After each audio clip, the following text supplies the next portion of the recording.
আসসালামু আলাইকুম।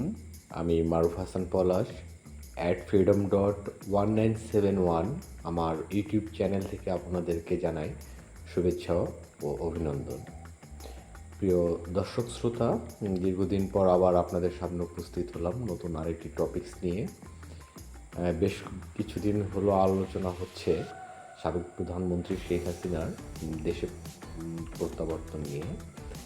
তিনি 6 মাসের মধ্যে দেশে ফিরবেন এমন আলোচনা বা গুঞ্জন চারিদিকে ছড়িয়ে পড়েছে। আসলে এই যে উনি 6 মাসের মধ্যে দেশে ফিরবেন, এই কথাটির ভিত্তি কতটুকু? তো প্রিয় দর্শক, আমরা এই কথাটির ভিত্তি বোঝার জন্য একটি রেকর্ড আমরা শুনি, তারপরে মূল আলোচনায় আসি।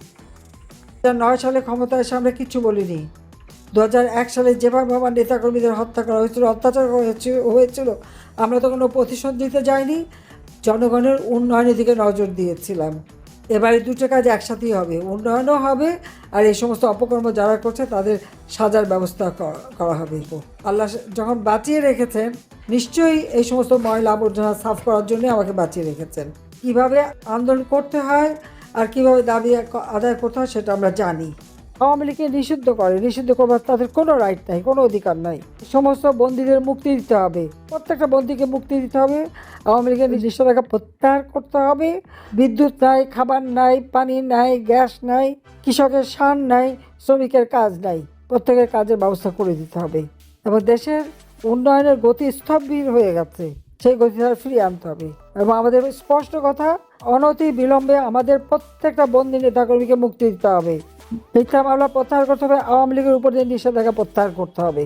এবং এই হয়রানি, এখনও যে গ্রেপ্তার আর হয়রানি, এগুলি বন্ধ করতে হবে।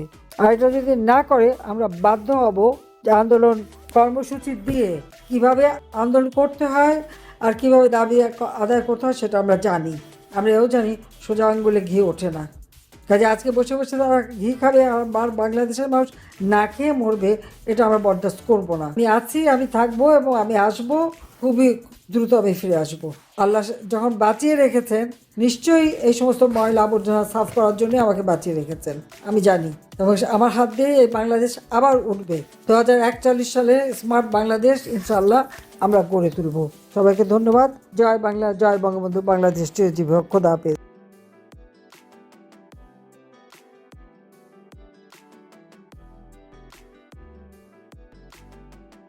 সম্মানিত দর্শক শ্রোতা, আপনারা ওনার বক্তব্যটি শুনলেন। এই 6 মাস বিষয় নিয়ে যে সন্দেহ ছিল, ওনার বক্তব্য শোনার পর মনে হয়েছে উনি 6 মাস সময়টা মনে হয় একটু বেশি নিয়ে ফেলেছেন। তো দেখা যাক উনি আসলে কবে দেশে ফিরেন। তো আজ এই পর্যন্তই। সবাই ভালো থাকবেন, সুস্থ থাকবেন, নিরাপদে থাকবেন। ধন্যবাদ।